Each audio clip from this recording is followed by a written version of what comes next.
Hi everyone, welcome to Blissful Study. So today I'm going to share with you guys my self-study routine. That is how I do my self-study after completing all my daily lectures.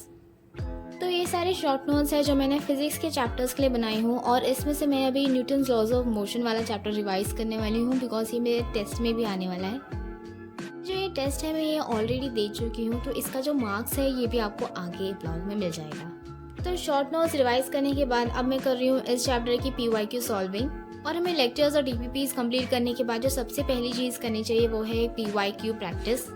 और इसीलिए मैं use कर रही हूँ दिशा publications की errorless 36 years chapter wise and topic wise PYQ books. इस book में कुछ बहुत ही ज़्यादा स्पेशल फीचर्स प्रेजेंट है, जैसे इसमें सारे चैप्टर्स और उनके topics as per NCERT flow aligned है और हर क्वेश्चन के साथ NCERT पेज नंबर और ईयर प्रेजेंट है। और इन क्वेश्चंस की detailed errorless solutions with value added notes, tricks, tips and concepts भी प्रेजेंट है। और इसमें 2023-22 के फेज 2 के भी पेपर्स प्रेजेंट है। और ये बुक हिंदी मीडियम और इंग्लिश मीडियम दोनों में अवेलेबल है। तो मैंने तो फिजिक्स, केमिस्ट्री और बायोलॉजी तीनों भी बुक ऑर्डर कर चुकी हूँ। तो अगर आपको भी चाहिए तो डिस्क्रिप्शन में इसका लिंक है, वहाँ से आप ऑर्डर कर सकते हो।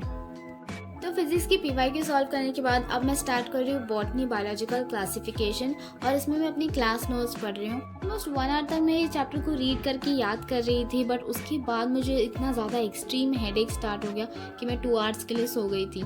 और सोकर उठने के बाद मुझे थोड़ा एनर्जेटिक फील हुआ, तो मैंने इस चैप्टर की पूरी नोट्स रिवाइज की और फिर स्टार्ट की NCERT रीडिंग इस चैप्टर की।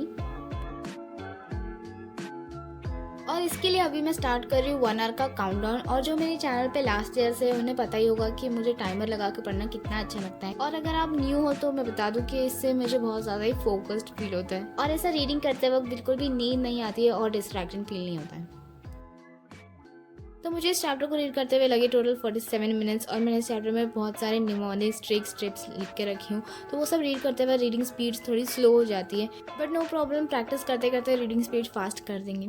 तो जो मैंने स्टार्टिंग में laws of motion chapter revise की थी, अभी मैं उसकी सारी DPP सॉल्व करूँगी। वैसे ही सारी DPP मैं ऑलरेडी एक बार सॉल्व कर चुकी हूँ, बट क्वेश्चंस का भी रिवीजन बहुत ज़रूरी है, तो इसलिए मैं इसे फिर से सॉल्व करने वाली हूँ। तो ये जो स्टडी टेबल है ये मम्मी डैडी के बेडरूम का है और मैं यहाँ ज़्यादा देर तक रात को लाइट ऑन करके पढ़ाई नहीं कर सकती हूँ, इसलिए मैं अभी अपना सारा सामान पैक करके जा रही हूँ दूसरे स्टडी टेबल पर।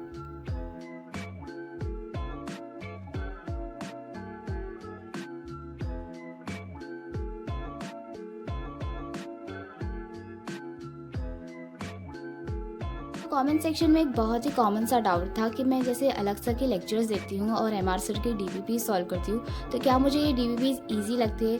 तो यस, मुझे ये DPP बहुत ईजी लगती है बिकॉज आई नो अलग सर थोड़े concepts as compare to MR sir कम पढ़ाते हैं और उनके जो क्वेश्चन सॉल्व कराते हैं वो बहुत ही ज़्यादा ओल्ड PYQs होते हैं। बट अभी तक जितने भी मैंने MR सर की DPP सॉल्व की हूँ, करंट, इलेक्ट्रिसिटी, कैपेसिटर, वर्क पर एनर्जी, NLM, ये सारे चैप्टर्स मुझे तो ईजिली DPP सॉल्व हो गई थी। और अगर इनकेस नहीं होती है तो मैं उस टॉपिक को MR सर के लेक्चर से देख लूँगी। तो सारे DPP सॉल्व करने के बाद मैंने स्टार्ट की बायोलॉजिकल क्लासिफिकेशन की PYQ सॉल्विंग और मैं PYQ बायोलॉजी में मोस्टली 2013 तक ही सॉल्व करती हूँ। तो ये है मेरा माइनर टेस्ट 3 के मार्क्स जो है 448। और जो मैंने एलन के मॉड्यूल्स ऑर्डर की थी उसमें से मैंने बायोलॉजी का स्टार्ट कर चुकी हूँ, बट अभी फिजिक्स और केमिस्ट्री बाकी है, तो वो भी धीरे धीरे स्टार्ट कर दूँगी। तो इसके बाद मैंने अपने 4th टेस्ट की प्रिपरेशन स्टार्ट कर चुकी हूँ, जो मैं आपसे शेयर करूँगी अपने नेक्स्ट ब्लॉग में।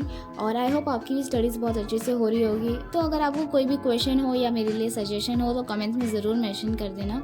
और मैं भी ब्लॉग को यहीं एंड करती हूँ। So till then stay connected to Blissful Study. Bye.